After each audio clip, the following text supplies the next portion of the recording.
your flesh and blood. Welcome to Tell Me Your Story. New paradigms for a new world where we're giving you choices and knowledge of those choices to help make your dreams come true. We are here 9 times a week. Sundays at 7 a.m. and 7 p.m., Monday mornings at 1 a.m., Wednesdays at 9 a.m., and Monday through Friday from 8 to 9 a.m., streaming live at all those times at richarddugan.com. We are on SoundCloud, iTunes, TuneIn Radio, Spotify, Stitcher, Player FM, as well as YouTube, where you can watch these conversations. I hope that you will take time to subscribe and click notifications so that when a new conversation is posted, you'll be notified and you'll be able to tune in, listen in, and learn, and be entertained and inspired.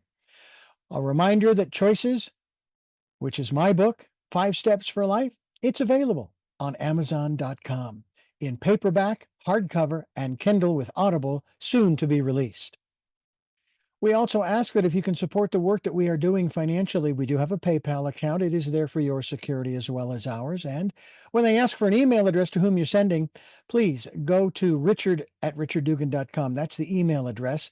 If you go to richarddugan.com, there is also a link directly to PayPal so that you can send us whatever support you can. And we thank you to those who have helped and to those who will help. We also ask that you take time during this decade of perfect vision, the 2020s, to go within to that quiet, peaceful, calm, still place and listen to that still, small voice. And with that, we now take you to our very special interview and guest here on Tell Me Your Story. Welcome to Tell Me Your Story. I am Richard Dugan, and we are here with a wonderful woman who's going to share with us the concepts of leadership, probably more from the female perspective. I think this is a wonderful thing, but mixing in a little grace. Belinda Gaston is our guest here on the program, all the way on the East Coast. I'm here on the West Coast, and yet here we are together talking about what it means to be a leader, the leading with grace, overcoming the challenges of feeling unqualified. Welcome, Belinda. It's great to have you with us. Thank you so much. I'm excited to be here. This is going to be a fun conversation because you come at this conversation, this topic, if you will, of leadership, from a perspective that, from my observations back in the 80s and early 90s when working for a Christian radio station, I would say, Belinda, you are in the wrong realm. This has nothing to do with you. You go back and you do, and I could list off different things that you should be doing. But we're in the 21st century here, ladies and gentlemen. There is a process called evolution in the sense that we as human beings are always looking for ways to improve ourselves.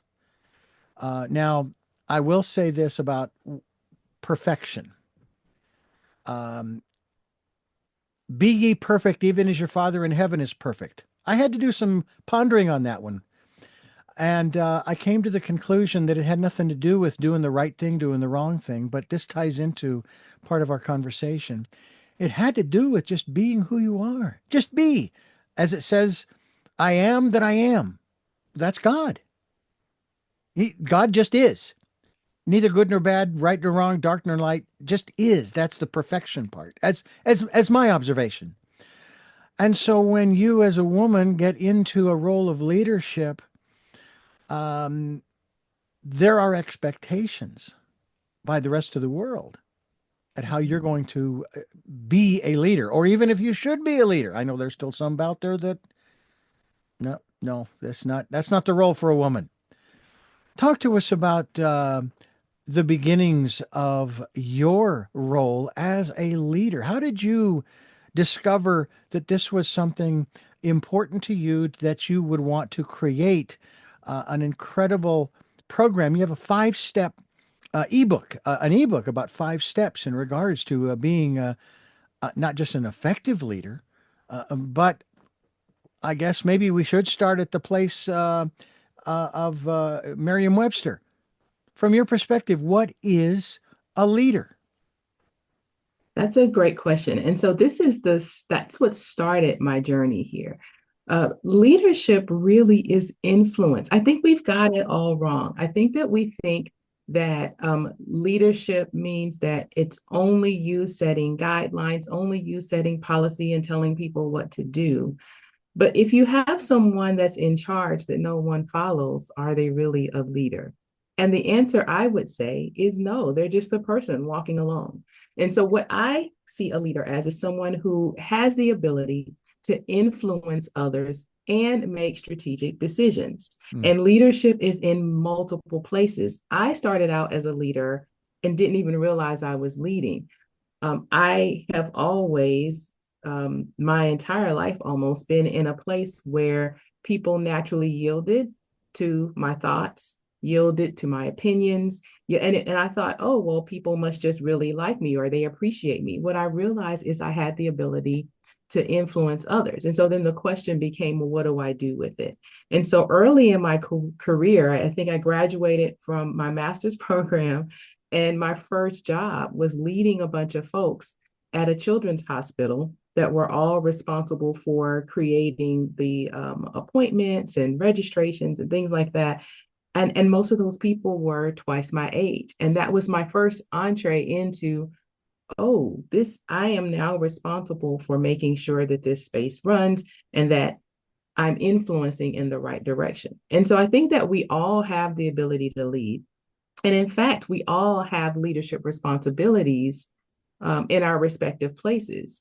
There's some of us that lead in our homes, there's some that lead in businesses, there's some that lead on their jobs or in ministries.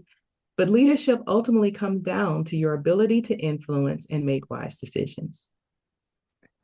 So the tactic of it's my way or the highway may work for a very, very short time. But the Mhm. workplace, in this case, if we want to talk about the workplace, because we could apply this to the family as well, um, isn't going to be a fun place to be. Right, And people are going to say, right. no, thank you.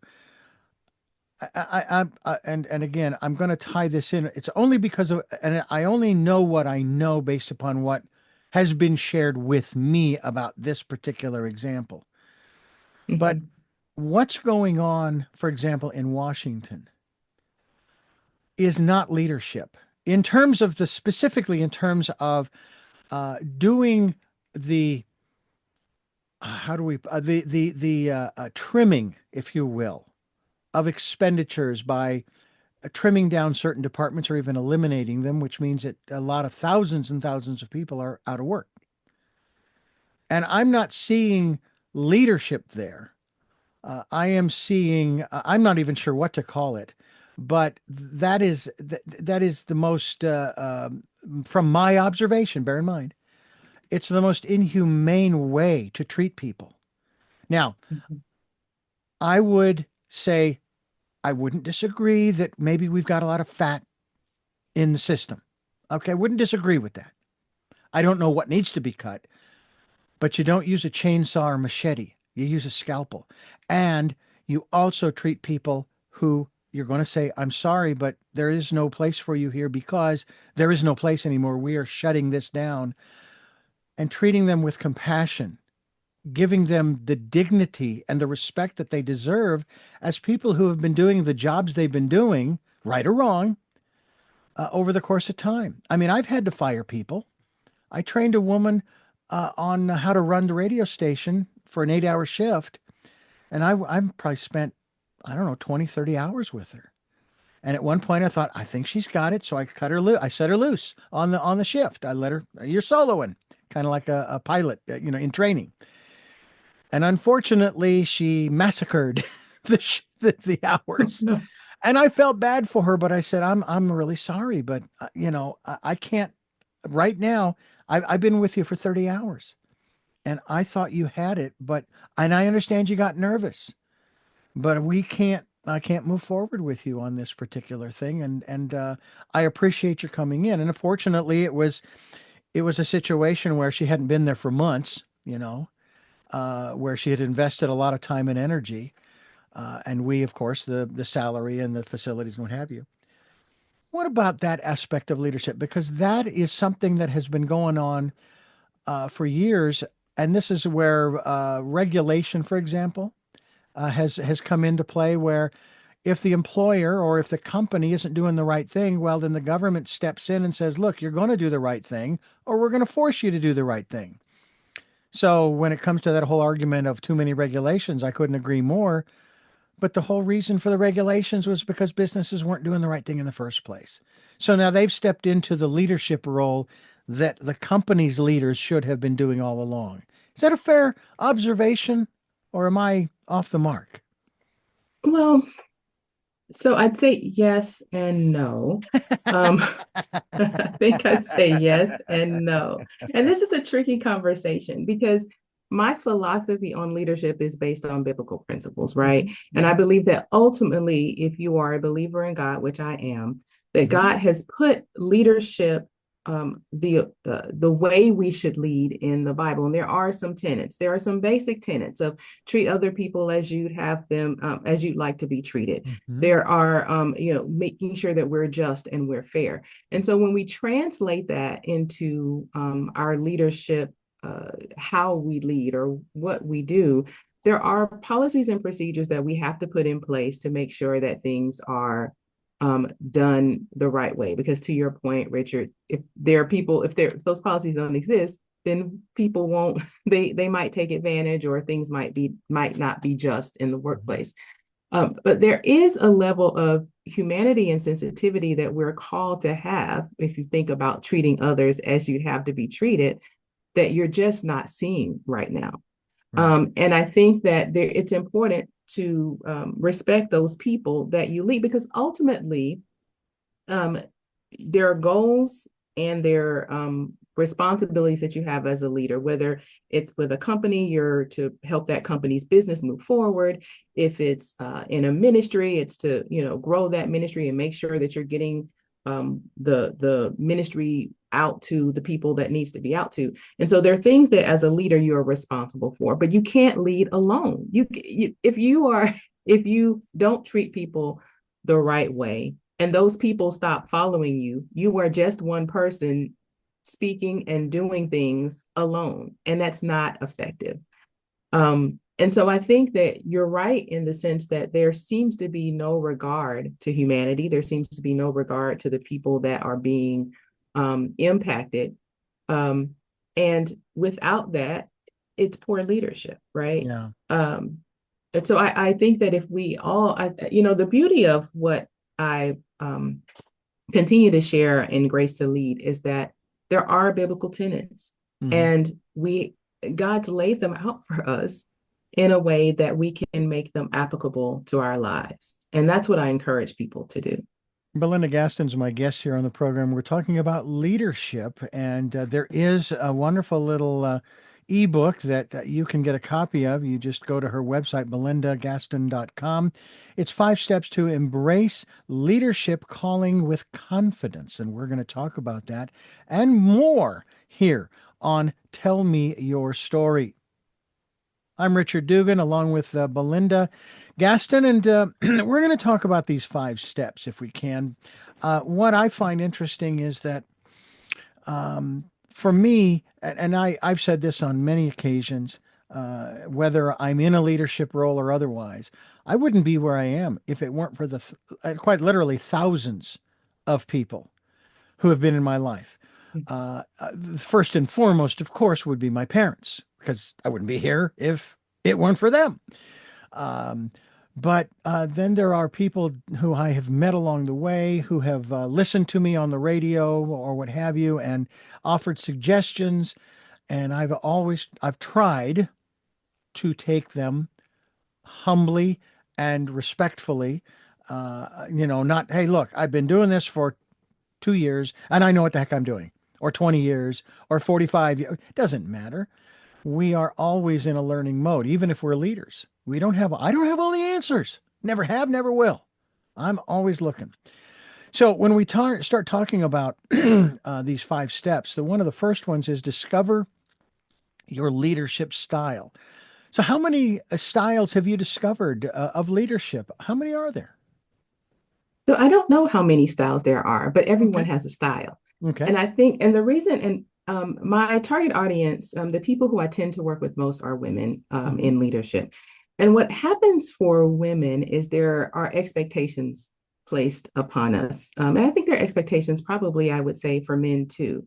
Hmm. But for most women that I coach, there tends to be an expectation. Their behavior is led, their personalities are led sometimes by other people's expectations. And so there's not really time taken to discover who a person really is. And so I encourage for that first step to determine what is your style of leadership? What kind of leader are you? What kind of leader do you want to be? And that helps to begin to take away the expectations of others and really dig deep into figuring out what your style is. Hmm. And so that's why we use that as our first step. It's really important to know what kind of leader you are. And if you don't know what kind of leader you are, to take the time to begin to investigate. And that is an important factor. As like I said before we started our conversation, I had a particular style, didn't work, and it was Mhm. the sort of the I'm the operations manager. It's the highway. It's my way or the highway. My first wife actually worked for the VA. She was a transcriptionist back in the mid '80s. She hadn't worked there more than a few months. She was very intelligent, very knowledgeable about how computers worked. And she said one evening we're sitting there talking. She says, there are three ways to do things at the VA. There's the right way, there's the wrong way, and then there's the VA way.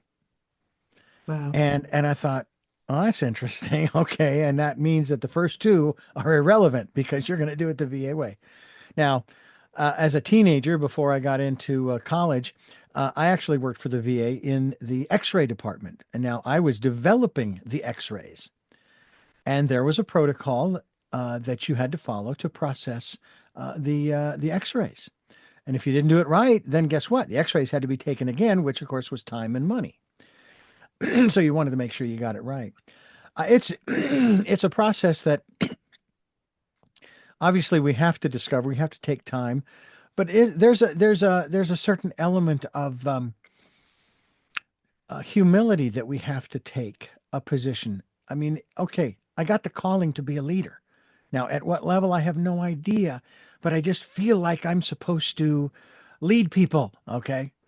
There's a little flyer that I was given on my last day at that radio station in Phoenix that said something along the lines of, "Did you see which way they went?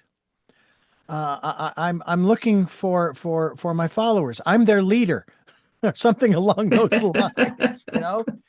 Um, Right. and and like I said, I was fortunate that I was doing the same job that they were. So I understood. I understood exactly what they were going through because I was going Mhm. through it too, you know. And so I wanted to make things as efficient for me and for them as possible and make it as user friendly as possible. But you mentioned something earlier that I thought was interesting about, protocol and so forth.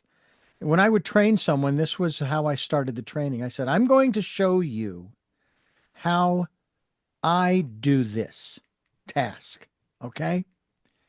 And then I'm going to tell you what the result is that we want. And when I'm done and I cut you loose, I don't care if you stand on your head juggling bowling balls with your feet as long as you get the result that we want. So I kind of left it up to them. And it was interesting how when I would come in, I had to bite my tongue quite often because it's like, why are they doing it? Why aren't they doing it this way? And I had to wait a minute, wait a minute. Remember what you said. Let them find the way that works best for them. Um, I want to move on to the next step, which is overcome self-doubt. Now, let's just stay focused on the women's side of the equation. I know that myself included, there are men who are in leadership positions. They have doubt from time to time. Things aren't quite going the way that you thought they would be going, and so on and so forth.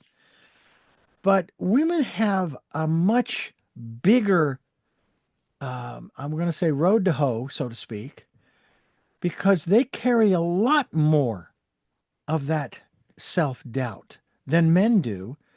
because they're made to feel less adequate and or qualified, unfortunately, by the men. And of course, I struggle all the time with this concept of women not getting paid exactly the same as men for the exact same task. And I saw a video that sort of explained that and justified it. It still didn't make any sense. You have to be kidding me. Both of them are equally qualified. Let's just say they both went to school. They got the same grades. They achieved the same honors and on and on and on. You're going to pay her less.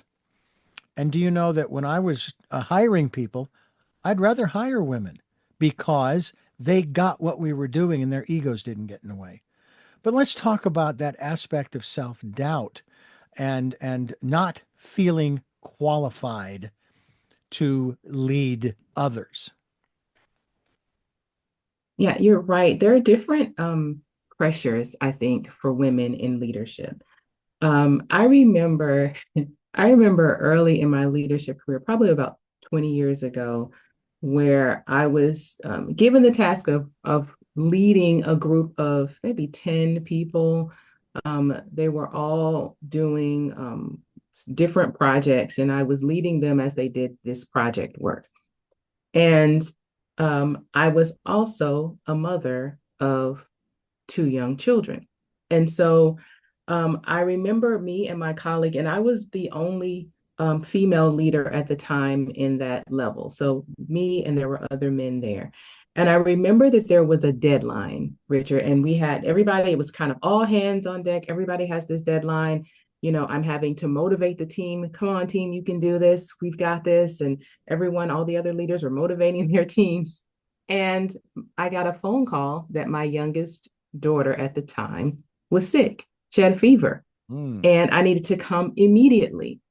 My husband worked a job where he's an emergency worker, and so his hours were very odd. He couldn't necessarily get to my daughter at the time, and so I had to make a choice of, oh my goodness, I need to go. I need to go and take care of this, and I will be back. But we're in the Mhm. middle of this leadership push, so to speak, right?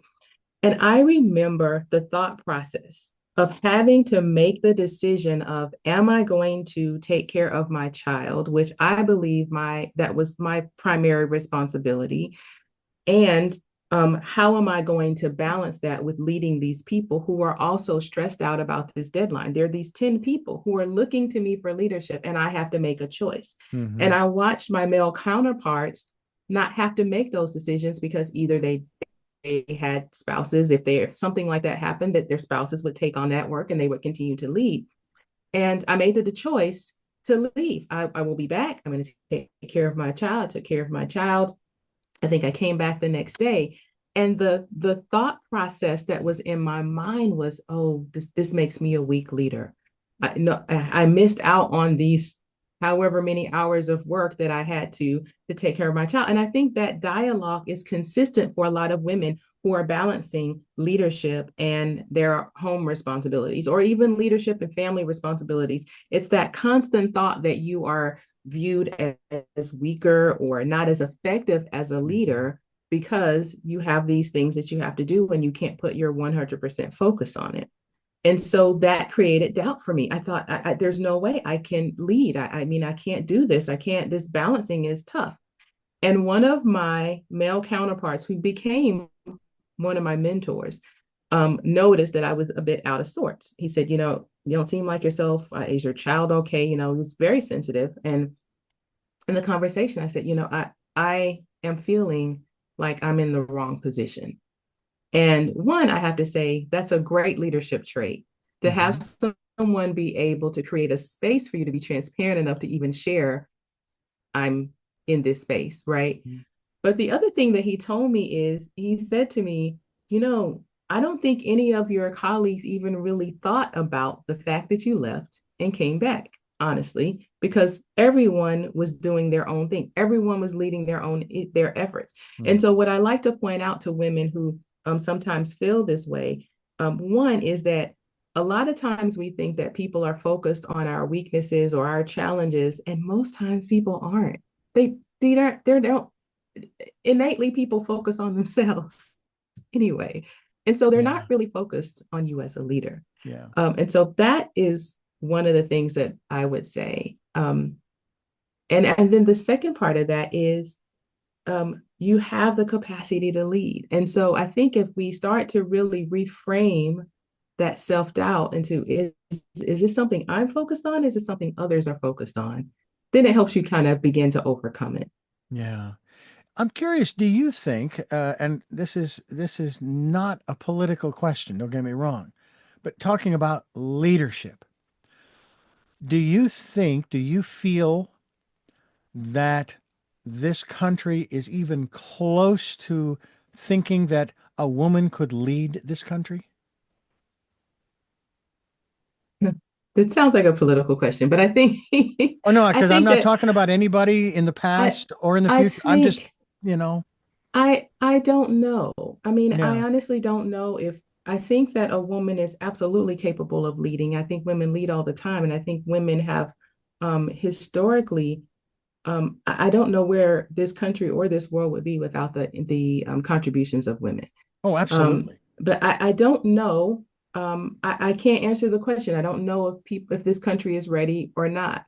I know that this country would probably be blessed to have a leader that's effective, and if that effective Mhm. leader happens to be a woman, I think that's amazing. Yeah. But I'm not sure I can answer the question of whether we're Yeah. ready Yeah. because right now what we're experiencing is something we've never really experienced before. That's true. I have no words to even describe what we're going through now. Yeah.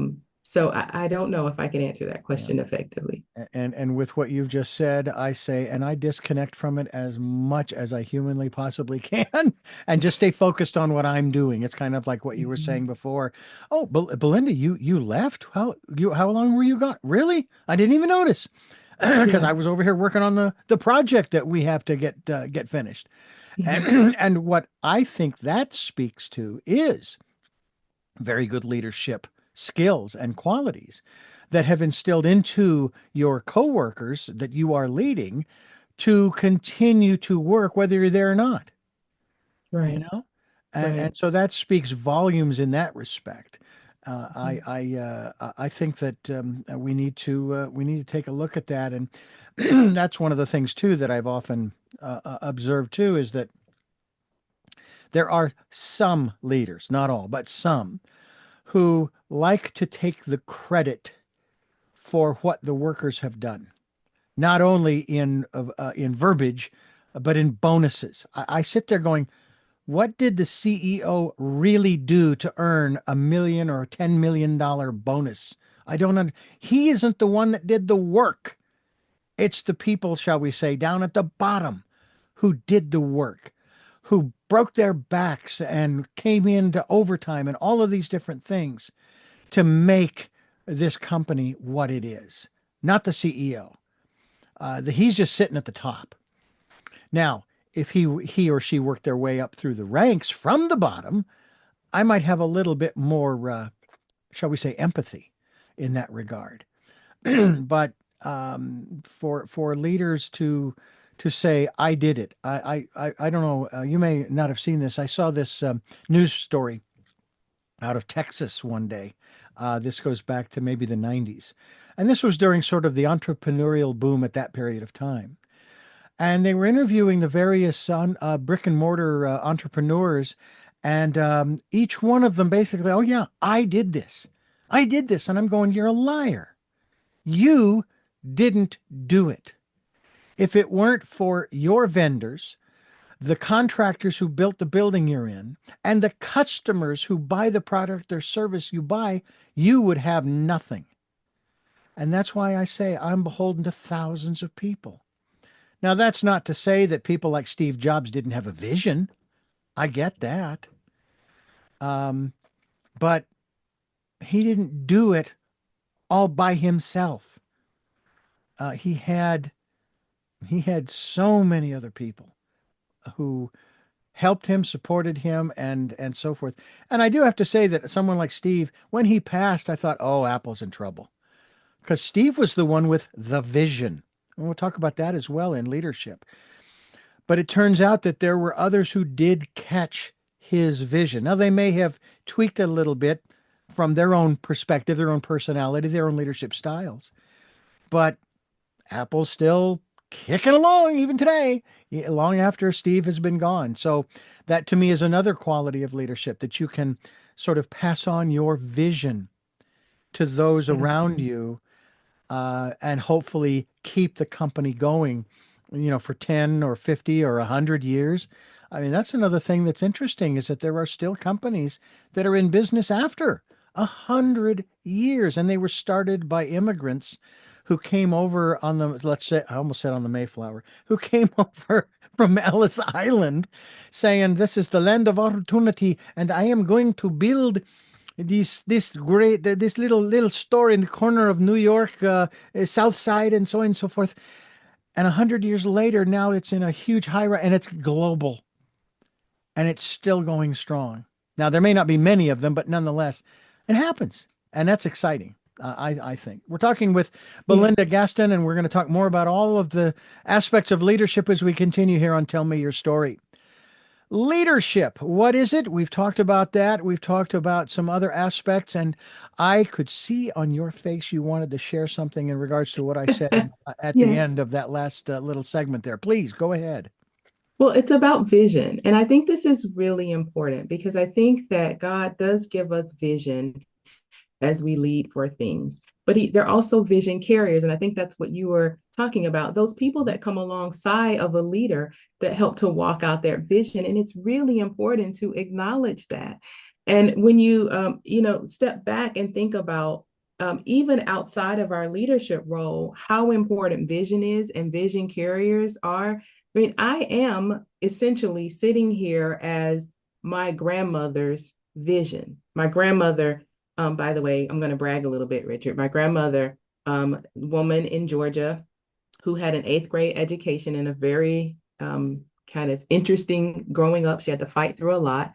And she ended up being honored back in the 90s by the then governor of Georgia for women's health and reproductive health. And she passed on a vision to me, to my mother, about how important it was for us to have an education and how important it was for us to care about our community. And my mother passed that on to me. And I believe that that kind of vision, even in families, is important. I mean, my mom, my mom passed away when I was 15, but the vision had been implanted. And so I became the person who cared about the community, the person who carried the vision forward, that women's health was important, that women in leadership was important. She passed on our faith legacy, right? And so I think when we think about vision and vision casting and imparting vision and wisdom as a leader, it's in every aspect of our lives. And so I think as leaders, if you can't recognize those who contributed to where you are, if you can't acknowledge those who contribute to your vision, that is poor leadership. That is poor leadership. And I feel very strongly about that. You can't take credit for things. And the thing is, um, when you begin to forget how you got to where you are or how you built what you built, that's the start of people falling away and you leading alone because nobody wants to follow a leader who doesn't acknowledge their contributions. Yeah, it's I mean, you can only go for so long Mm-hmm. without acknowledgement. At least a thank you for contributing to what we're doing. And then there are times when, yeah, oh, hey, at the end of the year, oh, thank you for the bonus. I appreciate that. And that also goes a long way if the company can afford to do so. I will Mm-hmm. tell you too, though, that's one of the subjects that I got into with some of the employees back then in the 80s and 90s.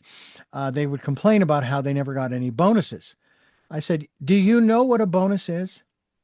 And they go, well, no, because they wanted to know. I said, a bonus is just that. It's extra. It's not something you count on, and you're counting on it as if it were your paycheck. Uh-uh. Now, when was the last time I had a bonus in the 45 years that I've been doing this work? Probably 30 years. But I've been, shall we say, bonused in many, many other ways. And I think that that's another aspect we can talk about too, because a lot of people, including leaders, sometimes approach what they're doing from an attitude of lack, that there's not enough. There's never enough. I've got to have more. And I learned very early on that our expectations of where that comes from, that bonus, we think it's only supposed to come from the paycheck. It's only supposed to be in one form, cash, shall we say, or a check. But I started looking at it from the standpoint of the experience that I was getting and all the different tasks I was doing, the various. I say I started doing interviews back in the early '80s, and when I would set up interviews, I would get a book. Maybe it was for with a musician, I'd get a CD when they still had CDs and so forth, or Wow. cassettes. This was in the '80s, so it was before CDs, or an album. I would then get the opportunity to have the experience of doing the interview with this particular guest. I would have the contact, the connection with this person, and I'm going, okay, so my salary only doubled in the course of 15 years at this radio station. And I'm not blaming them because I could have left and gotten a higher paying job somewhere else, but I didn't because I wanted to have all of that, the experience and so forth. Uh, and I think that's kind of what has sustained me, especially here in Santa Barbara. I've been here almost 19 years, been working for the same radio station as long. And when I went full time, the salary I was making at full time for the past 17 years, it's the same salary I'm making today. However, and that is not a knock on the company. Okay. I'm glad that I'm a member of this company and this station. And I hope to stay longer. But I've had opportunities to do things that I would not have been able to do otherwise. And so there is that bonus, if you will. And of course, we're talking not just about leaders and this whole aspect of leadership. Do you think that the attitude of lack is kind of pervasive within the business world in particular? And if you want to go to a biblical perspective, they've forgotten what Jesus said about the birds in the trees and the lilies of the field and how God will look, he's taking care of the birds, and look at the lilies of the field, and they grow and they're beautiful, and then they die off and they get tossed into the fire. How much more is your Father in heaven going to take care of you? But we don't trust. Yeah, I think there's two things. So I think what you're getting at is faith. So let me say, I think there's absolutely nothing wrong with being paid for what you're Mm-hmm. doing and being Mm-hmm. paid well. And I think it's smart strategy to expect to have payment. I don't know about bonuses necessarily, but I think that you should be paid Mm-hmm. what for what you're doing and your contributions to a company. But I do think that what you're getting at is the concept of faith, and there is a poverty mindset. The poverty mindset and the mindset of not having enough is directly tied to our faith and what we actually believe about God. And unfortunately, because man has disappointed people so often, or even in some cases, there's been trauma in those kind of relationships with man. It's hard to comprehend that God actually will provide, that God actually cares for you, that God actually loves you. And Yeah. so that idea of faith is bred out of what you know to be true about God and what you believe to be true about God. And so if you say, I believe in God, and God is saying in his word that if I clothe the flowers of the field and I feed the birds, surely I'll take care of you, then your faith should be based on those promises, which then makes you not want to hoard or to constantly be seeking more. Now, I will say I have learned the blessing of giving. I have found that as I give, I am blessed. And that is a biblical principle of Mm-hmm. giving. There's been times, Richard, when I've given, I felt the urge, God, wants me to give this to this person. I give it. And before I even make it back to my destination, I've received something else. And that is that principle of giving. So I think that faith and giving, that all comes, but that poverty mentality is tied to lack of faith, but also what we've been taught. And there's some people who just haven't been taught stewardship principles. They haven't been taught how to manage money in the way that it should be. And so all of those things play a part in the mindset as it relates to that. I like the word better that you've used as opposed to the attitude of lack, the poverty mentality. Mm-hmm. I think it speaks more to that than the other. And it's also quicker. We're Yeah. talking with Belinda Gaston, and we're talking about the work that she is doing to help create and foster leadership in our society from a biblical perspective. And it's a wonderful thing. And we hope that you'll stay with us as we continue talking with her here on Tell Me Your Story. I'm Richard Dugan, and Belinda Gaston is my guest. Belinda, when did you first find yourself in a leadership position? The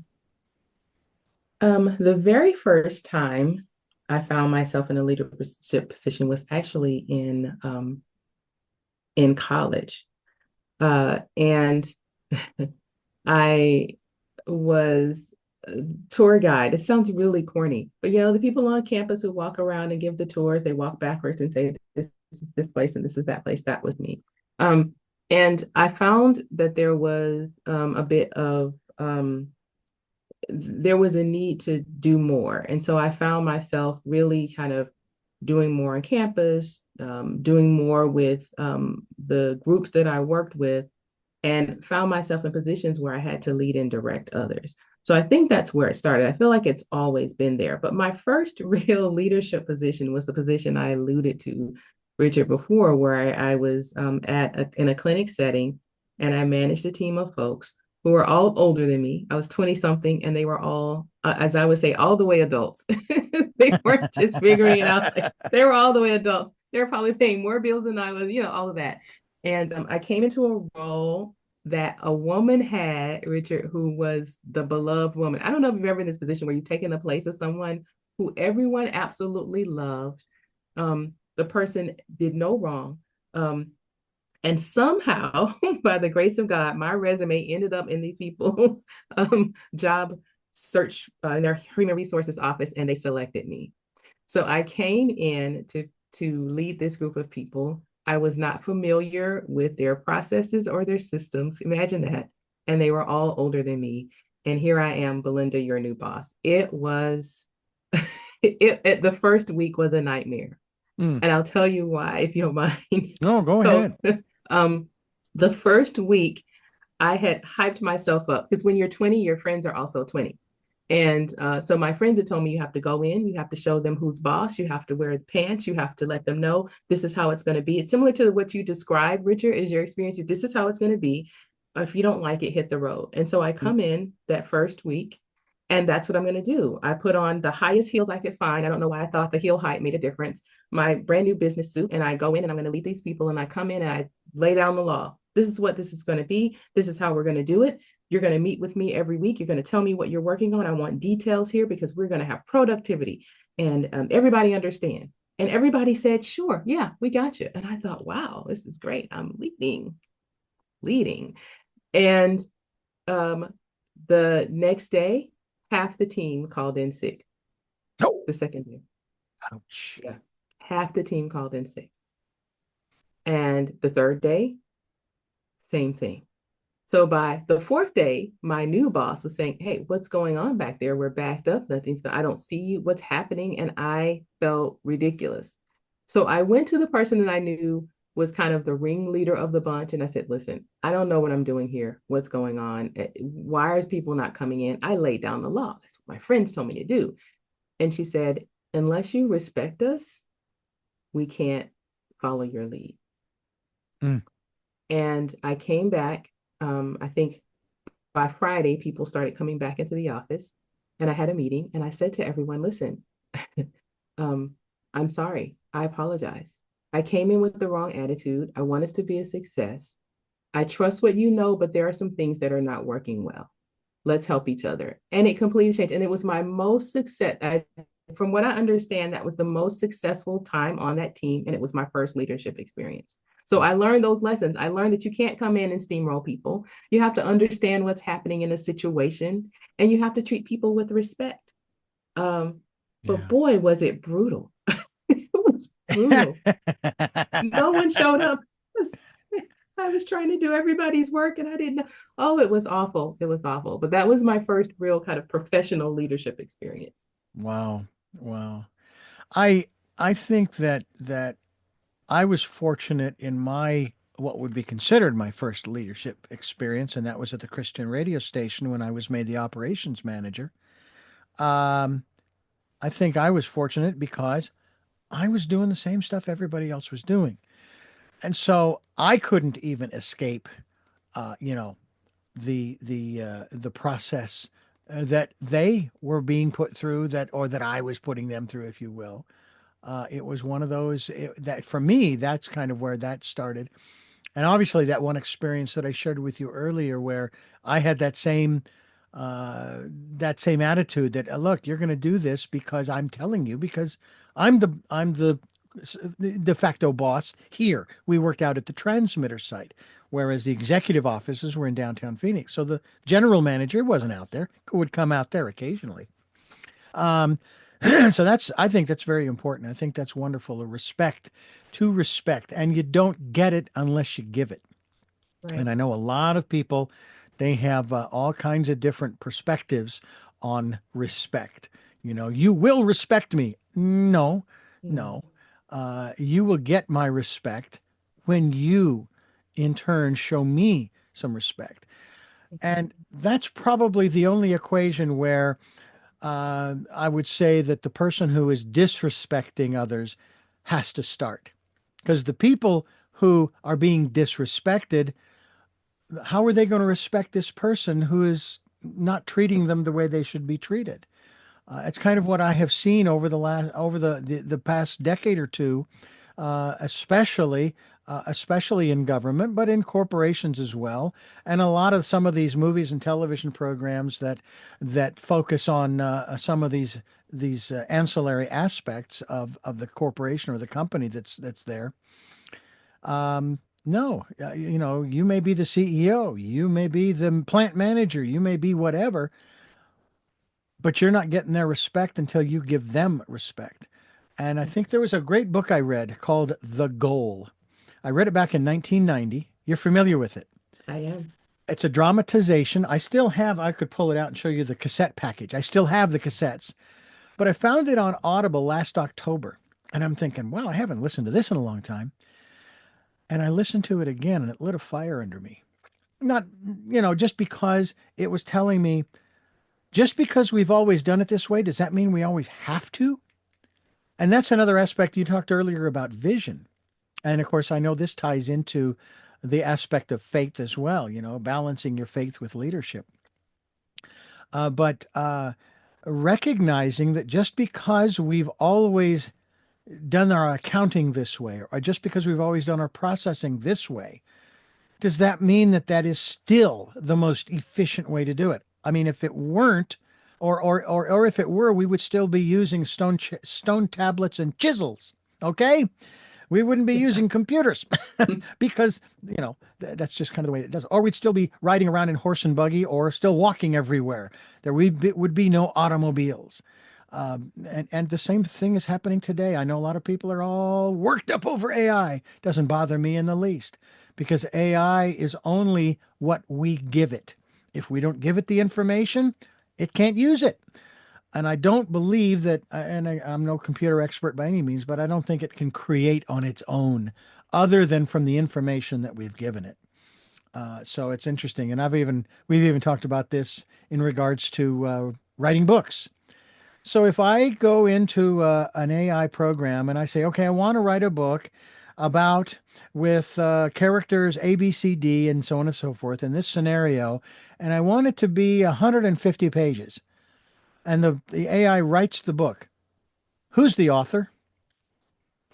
I don't know. I don't know if it's the person who put that Listen. information in, or if it was AI that took from the inputted dictionary, if you will, that would be available, and thesaurus, and on the list goes on, and then put it in a particular order. I mean, if you think about it, a dictionary is every book ever written or that will ever be written. So what do I need with all this library of books that I have over here? I have a dictionary. But it doesn't convey the same ideas, the same concepts, the same vision, the same dreams, the same imagination. Does a leader need imagination? Yes, I think that their creativity matters. And again, going back to my faith, I believe that God provides creative ideas and witty ideas for people all the time as it relates to leadership.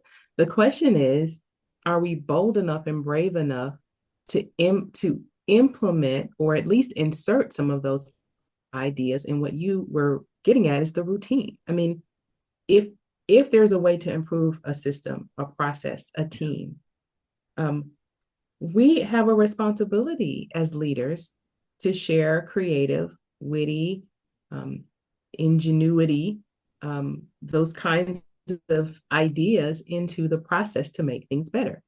And if you are a leader and you don't have time to be creative or you don't feel creative, then that means that you should realign your time. That means that you're probably doing some things that you don't have to be doing, that you can delegate to allow time for brainstorming. I think that's important for leadership. You just said something that clicked in my brain. I remember sharing with my father years ago when I was first starting to build computers in the mid 90s. And I said to him once, I said, "Oh yeah, well computers are just like the human brain. There's just no emotion. It's very logical, all right?" And for some reason my dad disagreed. I don't know why. I never did ask him, challenge him on that, but he said, "No, no, it's not the same." But I believe that it is because you're asking the machine to do certain things. You put in certain commands and so forth and so on. And we were just talking about AI. Well, if you think about it, we are, and I can only use the current terminology, we are God's AI because God, gives us the information to imagine greater things, new things, visions, and so on and so forth. I know it's very loose. I'm gonna have to work on the whole story there, but Yeah. to me there's a connection there. Jung says there is only one mind in the universe, one, and we're all part of it. Well, if there's only one mind, then whatever information is in that mind, we all access it. And if you want to call it God, that's fine. And if we take time to listen to our intuition, which I believe is one of the ways that we get that information, then we bring that out.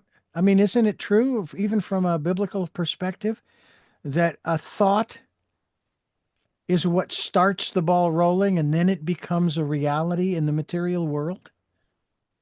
Because God spoke the universe into existence, spoke us into existence. And we kind of do the same thing. Well, so I We, don't think that we can speak things into existence, and I don't think that well, our thoughts not to necessarily. that level, not to that level. Okay, I don't mean because it there's that only way. one God. I I believe know, I that there's only understand. one I God. Okay, understand. No, okay, no, no. okay. I'm not trying to cross lines here. What I'm saying is that if I spend some time in prayer and meditation, I spend some time in my in that quiet, peaceful, calm, still place, as we talk about often, and listen to that still small voice. Maybe I've got a question about a problem I'm having. I may get an answer, or Yes, at least a suggestion to follow, and then I yes, will come out and I will start to maybe implement. Maybe I will be given a set of maybe a protocol of some sort, steps to follow. yes. So I I'm a do firm agree with that. believer in just putting one foot in front of the other and letting myself be guided. All right. Mhm. But that's kind of what I'm talking about. And Yeah. AI is no different. The actual AI that we deal with here as humans is, to me, no different. It can't do anything unless we give it the information to do something with it. Yeah. Yeah, And I do so, think that I think that that's uh a place that we don't tap into enough as leaders is um, when you're in your space of prayer and meditation, do you ask God to help you with the challenges you have as a Mhm. leader? Because the Bible says that God hears and He answers. And so, if that's what you believe and you put forth, here's what I'm dealing with, I believe that God will give you answers and strategy and wisdom, Yeah. and knowledge, and then you implement those things. I absolutely agree with Yeah. that. And I think it's really kind of cool that we have that opportunity. It's, Mhm. when you start thinking about it, and even more so if you're facing certain challenges in your life and you do need some assistance, you do need some help, that kind of thing. Um, that's a wonderful thing to say, hey, Mhm. I need help here. And sometimes, for example, my late father, in my last conversation with him the night before he passed away, we were here in Santa Barbara. We were able to see him on video. And he shared, of course, he says, hey, I'm proud of you. I love you, and so forth. I'm so grateful that there were no words left unsaid between my father and myself. For me, it's a wonderful thing to be able to say. Wonderful. But still to this day, when I feel like, the world's closing in or I'm stumbling through something, and I kind of look up, Dad, what am I supposed to do? And I get this impression. And sometimes it's more a word of encouragement saying, hey, don't worry about it. You're doing fine, which is what he would tell me. He was so proud. I'm so proud of what you have accomplished in your life and so forth. Just keep moving forward. And that's kind of the impression. And it's like, okay, all right, I'll do that. And I move on. And it's a beautiful thing. And I think that if we open ourselves up as leaders to that voice, I have a feeling that we would be a lot happier. I mean, not just productive and considerate and respectful of others, but we as individuals would be so much more happy. Your thoughts? Mhm. Yeah, I do tell people that seeking God's wisdom as you lead is key to your leadership. I mean, we have it all wrong. We think that we're supposed to lead and do this all by ourselves, but leadership isn't meant to be lonely. And so I do think that God provides wisdom for us. I also think that other people provide wisdom for us. We have to learn how to connect with other leaders who are in similar places and share our experiences. There's something about shared experiences and perspective. Your perspective shifts. If I come to you, Richard, and I have a radio station or I want to have a radio station Hmm. and I'm asking you, here's the situation I am, and I come to you and you give me advice and we're working together, my perspective will be changed because I may not see something. You don't know what you don't know, right? And so I Hmm. think it's a combination of tapping into what God has to say to you in your prayer time about what you're dealing with, but also the wisdom of others. And it's hard because I think one of the main barriers, for leaders who are walking in this lonely place and not Hmm. being and not feeling connected, one of the main reasons is this lack of trust and transparency. We Hmm. we we just feel like we are supposed to know everything. Leaders don't know everything. No one knows everything. If you know everything and you're listening, let me know. I'd like to market that, put that in a bottle. I'll help you. We'll start a new business. But for the most part, we don't know everything. Now, there are people who have, I call Hmm. know it all itis. That means Hmm. that they think they know everything. But the reality is, you don't know everything. And so you're not meant to lead alone. You're just not. You're not meant to go on this journey by yourself. And so I do believe that Yeah. God gives us wisdom and strategy, but I also think that there's a place for networking, a place not networking. I don't like that word. There's a place for connection as Connection. leaders. Two, Connection. yeah, two things. Number one is there's a beautiful book by James Redfield called The Celestine Prophecy, and in there he talks about how we have messages one for the other. Well, in the context of what we are talking about, God has messages for each of us, and sometimes those messages come through other people. You know, Absolutely. and that is a wonderful thing to recognize that actually shows our connectedness, Mhm. shows that we don't do this all by ourselves. And Mhm. that's okay. And then the other aspect of it too is if the good Lord had intended for us to live separate, solitary lives, I believe, don't know this, but I believe from what science has said, that there are more than enough Class M planets, Star Trek reference, Love it. that we all 8.5 billion and growing could all occupy our own planet. But what's the reality? We're all here. And to me, that means that we're all here because we're here to learn, to love and work and play and create together. Unfortunately, there are some who haven't gotten that message. They feel like it's all up to them and don't get in my way or I'll bulldoze you over, and so forth. And it's like, knock it off. You're here with us, and we're here with you, and you're either going to learn you're either going to learn to work with us, or we're going to ship you off on an island, not a planet. You're not going to Mars, but you're going to be all by yourself on your own little island somewhere. No, we wouldn't want to do that either, because everybody's got a role to play. Everybody's got a job to do, and I'd like to see us all start to recognize that. It's an exciting thing, and leadership is part of that process. We hope that folks will get a copy going to your website, which, by the way, is a sort of under construction of sorts. But you've got a page there that allows people to get a copy of this wonderful little, what is it, 20-page little ebook having to do with these 5 steps. And I'm just going to run them down real quick. Discover your leadership styles, overcoming self-doubt, balance, faith, and leadership. The ones we haven't gotten into yet are building a strong support system. And actually, I guess we have. We just talked about that. That was exactly what we just talked about. And then also, you also alluded to here, also empower others to lead. Yeah. I share, and I've shared this for 30, 40 years that I've been doing this business. I want to share everything that I know about what I do with anybody that will listen, that wants to take it on. Because as long as I maintain an attitude of territorialism, i.e., no, I'm not going to teach you nothing, because if I teach this to you, then they're going to put you in this position and I won't have anything.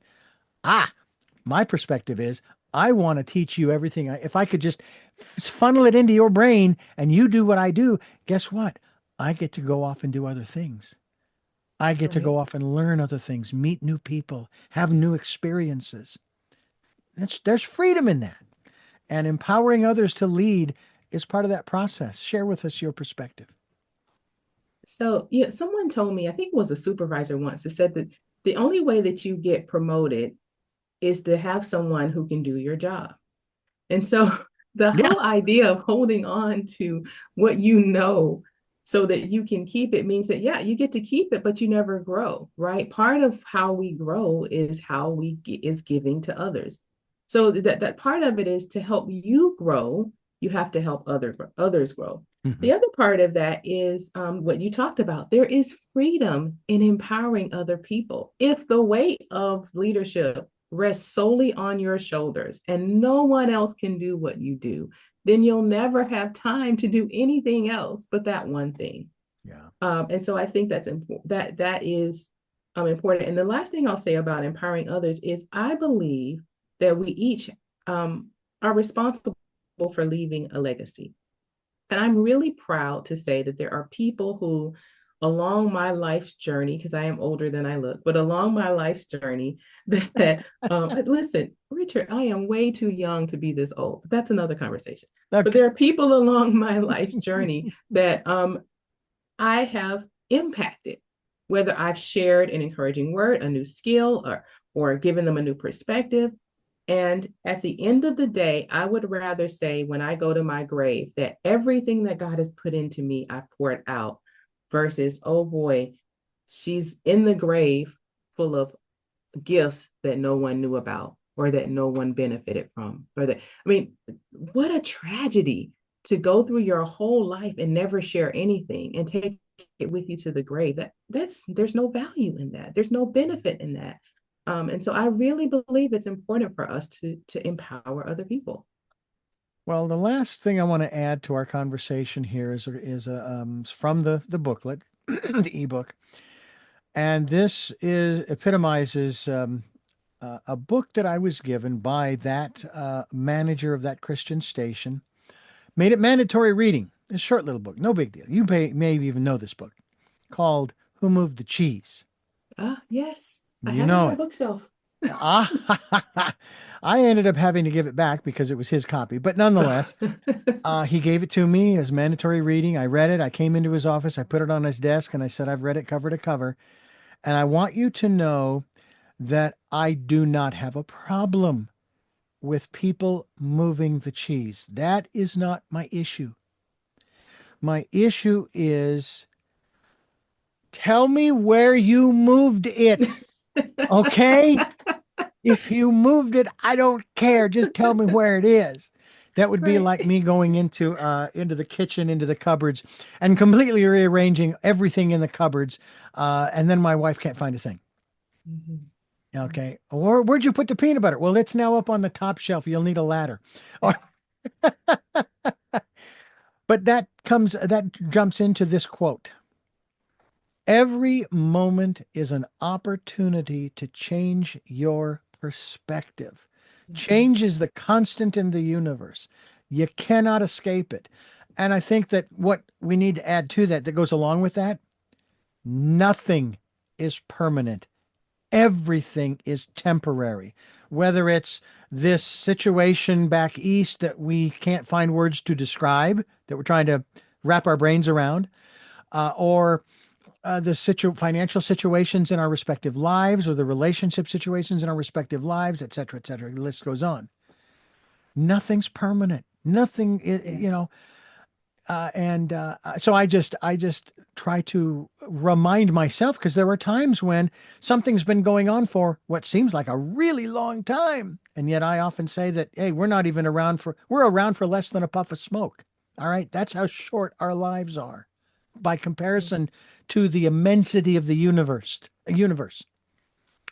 Talk to us Yeah. about this concept of change. Do you think that we need to learn to love it, embrace it, become expectant of it, not necessarily at what the changes are, but that change is coming, and that maybe we might not worry nearly as much because it isn't going to last forever, which does say that the happy times, the good times, and so forth, yeah, they won't, but there will be more.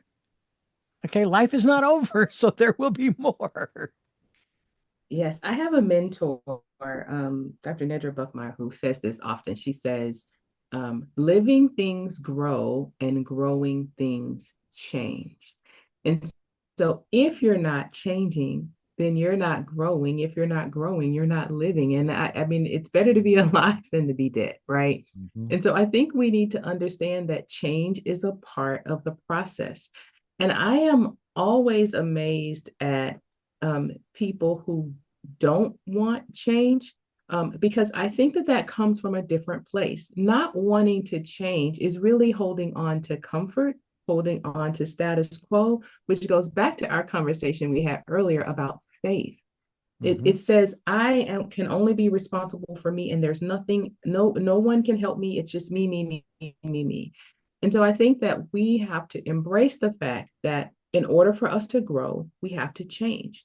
And that's where our faith comes in. If you believe that that God is looking out for you, cares for you, loves for you, has a divine plan, a divine purpose, then it's necessary for you to change, for those things to happen, for you to get to the place of purpose, for you to get to the place of destiny, right? And so we have to change. Change is inevitable. And I have to, and I'm often reminded, just because so many things have happened in my life that I thought, oh, this is it. This is it. I can't live past it. I can't grow past it.